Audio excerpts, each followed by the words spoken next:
Okay, so a lot of this chapter is Nagumo kind of unloading an expository dump on us, on Taro and the gang, but with some reveals being more obvious than others, while some also giving us a few context clues. Which, starting off small, we learn immediately that Nagumo wasn't the one who killed all those people, and he proceeds to inform Taro about how he was basically hired by the Order. He's like a consultant or an investigator hired by them, I think is what the context is there, in order to look into tracking down an assassin murderer simply known as X. And Nagumo himself has been again brought on to investigate this. Of course, Nagumo, being the cheeky bastard that he is, also reveals the Order's kind of purpose for existing, which is to weed out and deal with incidents like this, and that Taro was once one of said organizations, which we already knew about, but learning the true purpose of the Order does give, I think, a little bit of greater context to how Taro's legend as the world's greatest assassin had even begun, because the Order is such a famed organization that exists within the JAA, Japanese Association of Assassins. It kind of does make sense as to how his legend began, because in a way that the JA are responsible for like actively like molding him into what he was. But but also but also with Nagumo letting us slip that the murders began around the time Taro's bounty went out, that's definitely something that is not a coincidence. Someone intentionally was trying to draw Taro out of retirement, whether that's the killer or the Order and JA as a way of indirectly requesting his aid. Although, in either case, it really is like Taro's handler said, old friends are popping up again, and I bet dollars to donuts X is someone Taro knew, but doesn't remember either. Like, X is, in a sense, a ghost from basically Taro Sakamoto's past. Um, that said, though, we do also get a brief introduction to X himself in this chapter as well, and we do learn a bit about him, that he considers his killings a sort of demented art form, and much like someone like Death the Kid from Soul Eater, he's obsessive compulsive over the idea of symmetry in everything he does. Like, everything has to be perfectly aligned, and just that one little tiny detail in his introduction already made him all the more terrifying, because it shows he's the kind of character who has envisioned in his head how he plans to kill someone before he even makes an attempt. So he probably has got like 1,001 ways that he's pictured like Taro's death in his head. Like, this is someone who actively, and I mean actively, has just this idea in has just planned out everything in his head of just how he plans to bring both Taro Sakamoto and the JAA down. Like, this isn't something like with this with the characterization of X in this chapter, like this whole thing of this crusade he's on against the JAA. It isn't just something he thought up on a whim. This is something he's planned for like years upon years in his head of like, I like every little meticulous detail of like, okay, this is how I am going to bring down the JAA, the Order, all of it. I'm going to burn it all to the ground, but I'm going to do it this way, but it has to be done this way, and this way, and this way. This needs to be accomplished. Like, there are probably so many little meticulous details to X's plan in this regard that it's like, yeah, I can, yeah, this guy is not someone who. This is not someone that's gonna be easy to like track down or even defeat. Honestly, like, these are I think this X is also kind of very much an example as to why I consider someone like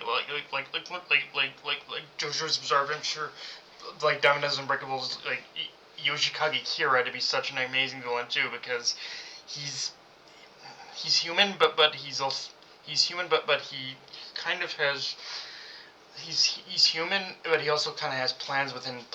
He kind of just is not. He's kind of has plans within plans almost. Like I don't like Yoshikage here. I guess didn't have plans, but he did. He did know how to nav. He was meticulous in a lot of what he did too. So yeah, it's like this man Kex is he's terrifying. That's all I can say about him at this point. Now, having said that, there was one thing I failed to mention last chapter, which is kind of a pseudo critique of this of chapters 13 and 14, which is that, and a little bit I guess of this chapter as well, which is the way chapters 13 and 14 were structured. They were structured in such a way where they felt a little disjointed in a lot of respects, to the point where when we jump to one scene or another, it always felt like, wait, did I miss a scene or something like that? And it is when we especially jumped to seeing Nagumo surrounded by all those dead bodies in chapter 14, I was like, wait, did I miss a scene or something, or a couple? But with this chapter, I'm realizing that it was all very much intentional. Like for the sake of the mystery and the reveal of X, it was very much jumping around intentionally in order to throw us off and say, yeah, it placed Nagumo at the scene of the crime in a way where it's like, wait, did Nagumo actually do that, or no? It was X responsible for all of it, and for it was all for the sake of the mystery and the reveal of X himself.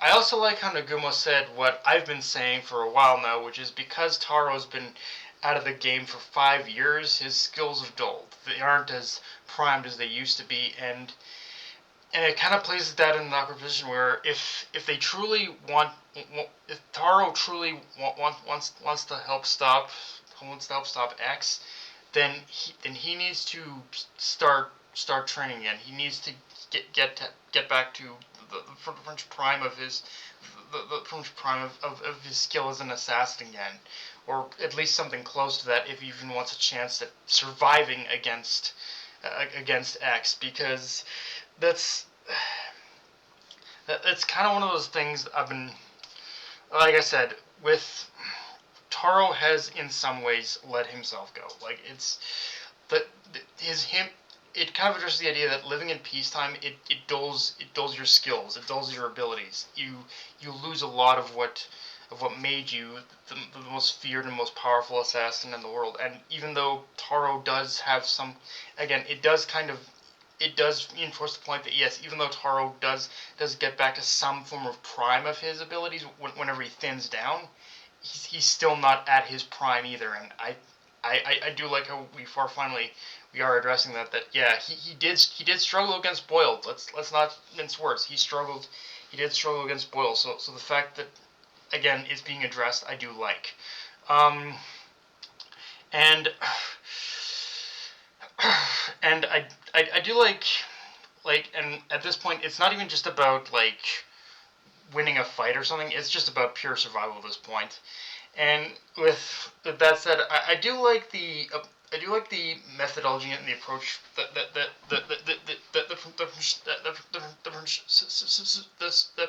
Suzuki has gone with in regards to like how they're approaching the training, at least for now. Is it's a little bit comedic in the way that this chapter portrays them training, but they're kind of going down a sort of Dragon Ball-esque kind of vibe to basically their training, in the sense where it's all about focusing on the basics and doing the most mundane of tasks in order to improve their abilities. Like it's a good place to start off.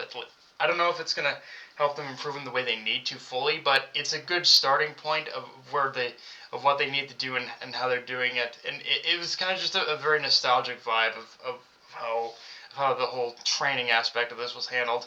Although I do also gotta say, when it came to Shin telling Lou she's at her strongest when she's drunk, well, nice little gag. I hope that there's going to be more to her training than just that, because just focusing on her drunken fighting style is not my idea of prepping to face a deadly killer. Although, again, it was a nice gag, but I don't think it's going to be interesting to see how their training evolves from here, though, too.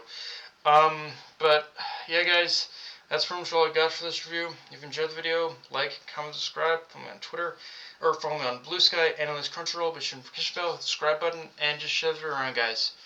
Dark Knight of Venom, signing off. Later, everyone.